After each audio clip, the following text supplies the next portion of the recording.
बिस्मिल्लाहिर्रहमानिर्रहीम। बच्चे 9th chapter को हम लोग डिस्कस कर रहे हैं। 9.6 हमारी कल कंप्लीट हो गई है। नई एक्सरसाइज आज हम स्टार्ट करेंगे 9.7 जिसका नाम है हमारे पास ऑर्थोगोनल ट्रेजेक्टरीज। पूरे 9 चैप्टर में हमारे पास दो एक्सरसाइजेज सिर्फ ऐसी हैं 9.5 एंड 9.7 जिसका अगर क्वेश्चन आपको एग्जाम में आ जाएगा तो वो मेंशन होगा कि ये ऑर्थोगोनल ट्रेजेक्टरीज या इंटीग्रेटिंग फैक्टर से करें। 9.5 में हमने इंटीग्रेटिंग फैक्टर को डिस्कस किया था, उसके क्वेश्चंस, और 9.7 के क्वेश्चंस के ऊपर सिर्फ मेंशन होता है कि इसको इन प्रोसेस से करके दिखाएं। बाकी जितनी भी एक्सरसाइजेस हम लोगों ने डिस्कस की है वो आप लोगों ने खुद से जज करना है कि किस एक्सरसाइज का हमारे पास क्वेश्चन बनता है उसकी डिफरेंशियल इक्वेशन को देखते हुए। तो सबसे पहला मसला तो यहाँ पे ये खत्म हो जाएगा कि 9.7 के क्वेश्चंस को हम लोग पहचानेंगे कैसे। उन्होंने क्योंकि क्वेश्चन में लिखा होगा कि गिवन डिफरेंशियल इक्वेशंस को ऑर्थोगोनली ट्रेजेक्टरीज से हम लोगों ने सॉल्व करना है, तो हमें पता लग जाएगा कि 9.7 का क्वेश्चन है।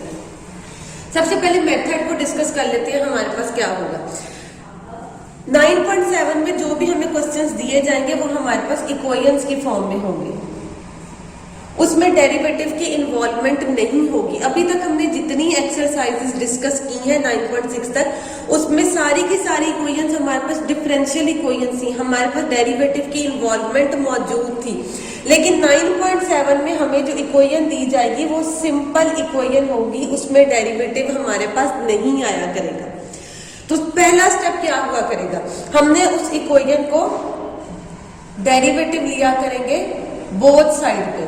जो भी क्वेश्चन हमें दिया जाएगा हमने अपने गिवन क्वेश्चन का डेरिवेटिव लिया करना है। डेरिवेटिव लेने के बाद हमने कोशिश करनी है कि dy बाय dx को सेपरेट कर दें, बाकी सारी टर्म्स को हमने दूसरी तरफ ले जाना है। क्या प्रोसेस करना है हम लोगों ने, सबसे पहले सिंपल इक्वेशन दी जाएगी, सिंपल इक्वेशन को हमने डेरिवेटिव लेना है दोनों तरफ, left hand side right hand side दोनों इक्वेशंस अगर हमें दोनों तरफ दी गई हैं दोनों तरफ का डेरिवेटिव लेंगे।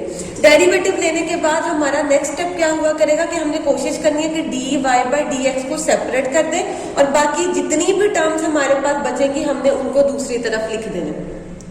जब हम लोग dy बाय dx तक पहुंच जाएंगे उससे अगली लाइन में हमने लिखा करना है कि differential equation of orthogonal trajectories. अब हमारे पास क्या बनेगी, क्योंकि हम इस वाले इक्वेशंस को सॉल्व करना है तो डेरिवेटिव निकालने के बाद अब ऑर्थोगोनल ट्रेजेक्टरीज की डिफरेंशियल इक्वेशन किस तरह से बना करेगी। सिंपल जो dy बाय dx होगा वो एज इट इज आ जाएगा। जो राइट हैंड साइड पर जो हमें टर्म दी जाएगी वो जो मर्जी टर्म दी जाए उस टर्म के ऊपर चेंजेस आएंगी। वो कैसे चेंजेस आएंगी, डेरिवेटिव वाली टर्म एज इट इज लिख दिया करनी है, राइट हैंड वाली इस टर्म का हम लोगों ने रेसिप्रोकल ले लिया करना है। जो भी टर्म हुआ करेगी उसका डिनोमिनेटर और नोमिनेटर को आपस में हमने इंटरचेंज कर दिया करना है और साथ माइनस का साइन डाल दिया करना है। मतलब जो भी अब हम लोगों ने डेरिवेटिव तक अप्रोच करके इस स्टेप तक जब पहुंचे थे तो ऑर्थोगोनल ट्रेजेक्टरीज की डिफरेंशियल इक्वेशन किस तरह बना करेगी, dy by dx as it is आ जाएगा, राइट हैंड साइड का हमने रेसिप्रोकल लिया करना और साथ नेगेटिव का साइन आ जाया करेगा। ये साइन काम आप लोगों ने लाजमी तौर पे करना है, अगर ये स्टेप आप लोग नहीं करेंगे तो हमारा सारे का सारा क्वेश्चन हमारा गलत हो जाएगा। इस स्टेप को करने के बाद नेक्स्ट स्टेप में हमने दोनों तरफ इंटीग्रेट करना है। इंटीग्रेशन करने के बाद जो हमारे पास आंसर आया करेगा वो हमारा रिक्वायर्ड जनरल सोल्यूशन हुआ करेगा of our given orthogonal trajectories differential equation.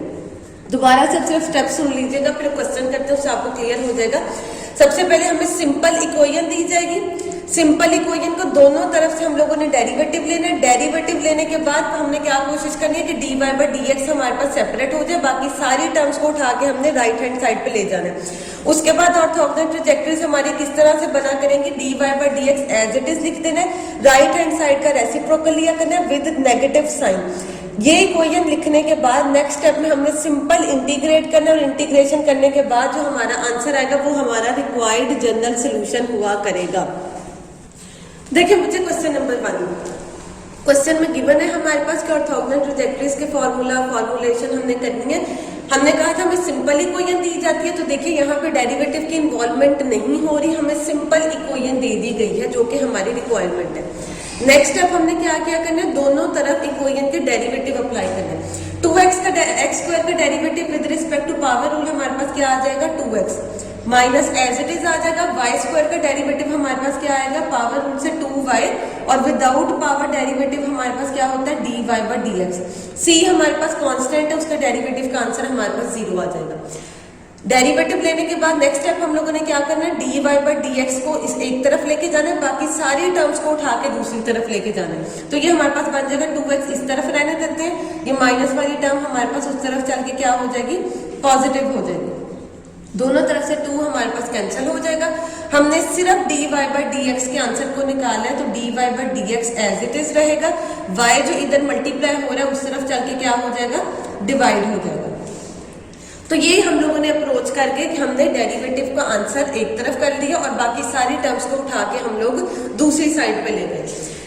इस स्टेप से पहुंचने के बाद नेक्स्ट स्टेप में हमने लिखा करना है differential equation of orthogonal trajectories. आप लोगों ने डिफरेंशियल इक्वेशंस और ऑर्थोगोनल ट्रेजेक्टरीज को पूरा लिखना है।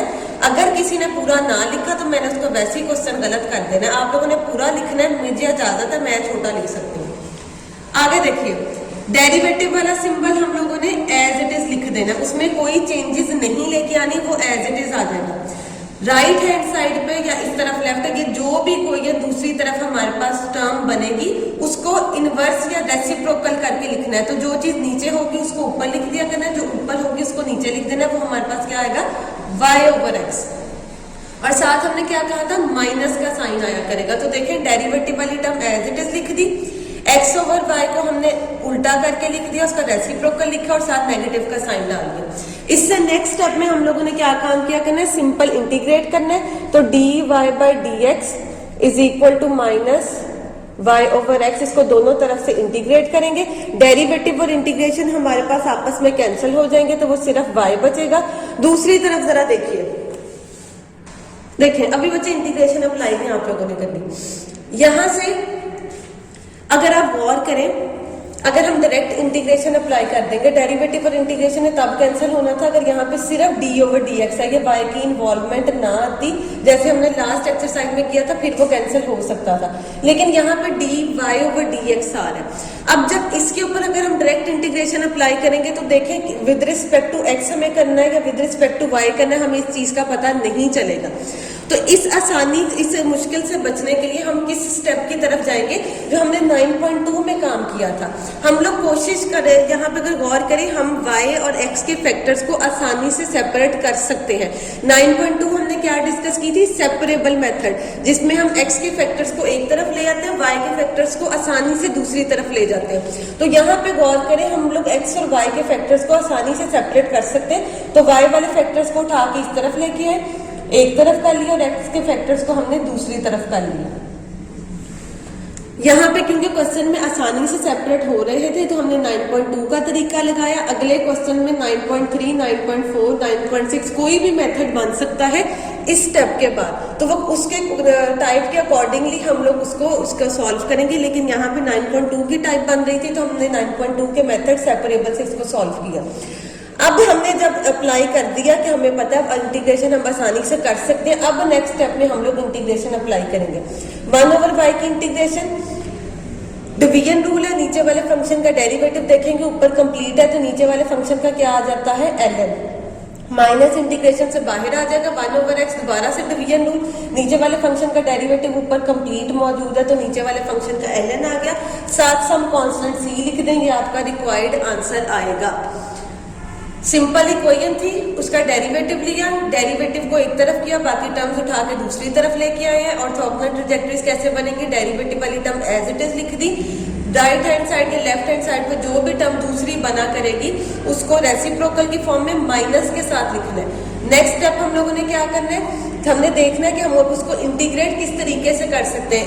अगर हम डायरेक्ट इंटीग्रेशन अप्लाई करें तो वो पॉसिबल नहीं होगी, क्योंकि हमें यही नहीं पता चलेगा कि इंटीग्रेट हमने विद रिस्पेक्ट टू x करना है या विद रिस्पेक्ट टू y करना है। तो इस कंफ्यूजन से बचने के लिए हमने देखा कि हम इसको किस मेथड से सॉल्व कर सकते हैं जो हम प्रीवियसली अप्लाई कर चुके हैं। तो 9.2 वो मेथड था जो हमने देखा जिससे आसानी से ये सॉल्व हो सकता है। तो हमने सेपरेबल मेथड से दोनों वेरिएबल्स को सेपरेट किया। वेरिएबल्स जैसे ही सेपरेट हो गए उनकी इंटीग्रेशन हम लोग आसानी से सॉल्व कर सकते हैं। इंटीग्रेशन अप्लाई की, अब इंटीग्रेशन के बाद जो हमारे पास आंसर आएगा वो हमारे पास रिक्वायर्ड डिफरेंशियल इक्वेशन का आंसर होगा। यहाँ तक बच्चे आप लोग देख लीजिएगा कि आप लोगों को देंगे एक्सरसाइजेस समझ आ गई है या नहीं आई। नेक्स्ट क्वेश्चन हम लोग कल वाली एक्सरसाइज से करेंगे ताकि आप लोगों को ज्यादा क्लियर हो जाएगा। फिर उसके बाद से मैं कुछ क्वेश्चंस आप लोगों को भी करने को दूंगी। तो आज अगर कोई भी मसला हुआ तो मुझसे पूछ लीजिएगा, और अगर समझ आ गई तो